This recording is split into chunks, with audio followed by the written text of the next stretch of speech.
सद्गुरुदेव शिवमुनि महाराज की जय। मनुष्य भगवान की जय।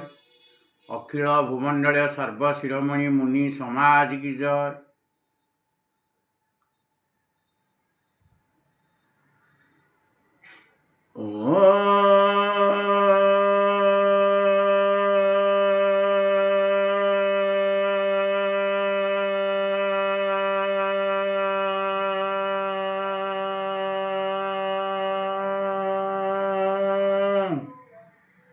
ମୁଁ ଆଜି ସର୍ବପ୍ରଥମେ ଆତ୍ମଦେବଙ୍କର ସ୍ତୁତି କରି ଆତ୍ମଜ୍ଞାନ ବିଷୟରେ କିଛି ଆଲୋଚନା କରିବାକୁ ଯାଉଛି।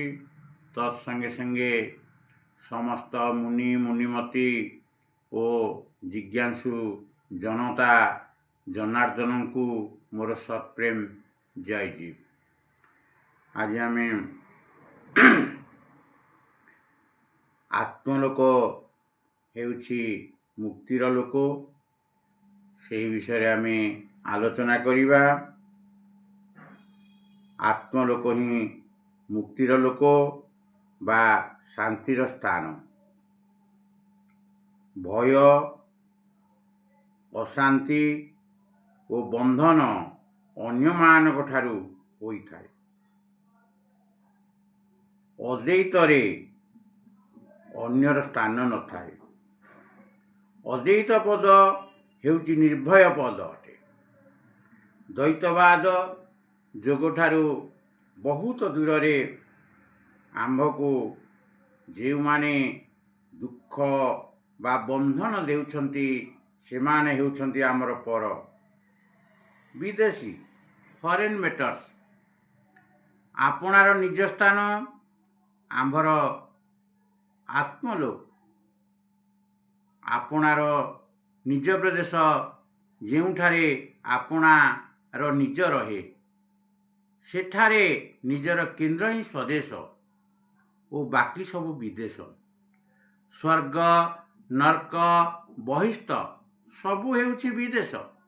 ପରଲୋକ ଯାହା ଅନ୍ୟର ଲୋକ, ତାହା ଯାହାର ହେଉ, ବହୁତ ବଡ଼ ରାଜାର ହେଉ ବା ଈଶ୍ୱରର ହେଉ, ତାହା ତାଙ୍କର ନିଜର ଲୋକ, ସ୍ୱଲୋକ।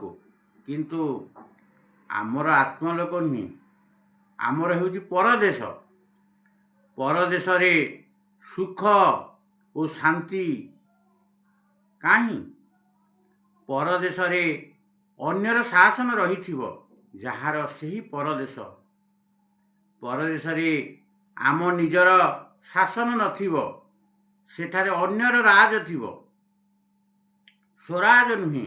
ଯଦି ସ୍ୱରାଜ ନଥିବ କି ସ୍ୱତନ୍ତ୍ରତା ଓ ସ୍ୱାଧୀନତା ନଥିବ, ସେଠାରେ ସୁଖ ଓ ଶାନ୍ତି କିପରି ମିଳିବ?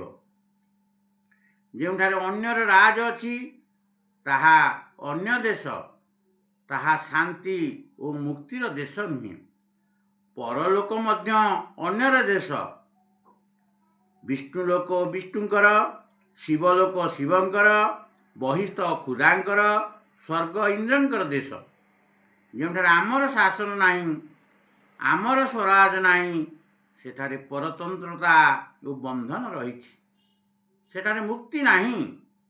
ମୁକ୍ତି, ଶାନ୍ତି ଓ ଆନନ୍ଦର ସ୍ଥାନ ଏବଂ ଆମ ସ୍ୱରାଜର ସିଂହାସନ ଭିତରେ ରହିଛି, ବାହାରେ ନାହିଁ।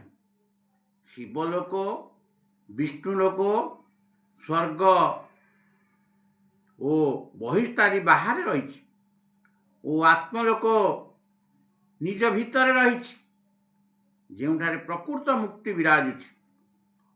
ଶିବ, ବିଷ୍ଣୁ, ବ୍ରହ୍ମା, ସୂର୍ଯ୍ୟ, ଗଣେଶ, ଗଡ୍, ଖୁଦା ଓ ସବୁ ପଥରର ଦେବତା ତଥା ତୀର୍ଥ ଓ ମନ୍ଦିର ସବୁ ବିଷୟ ଉପଭୋଗ କରି ବାହାରେ ଅଛି, ଯେଉଁଠାରେ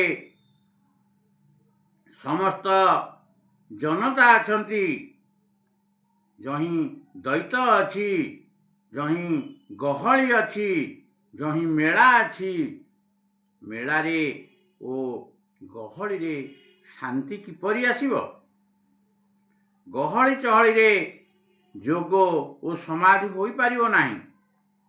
ମେଳାରେ ମାୟା, ଗହଳିରେ ଅଶାନ୍ତି, ଉତ୍ତେଜନା, ଯୁଦ୍ଧ ଓ ଅନେକ ଗୋଳମାଳ ରହିଛି।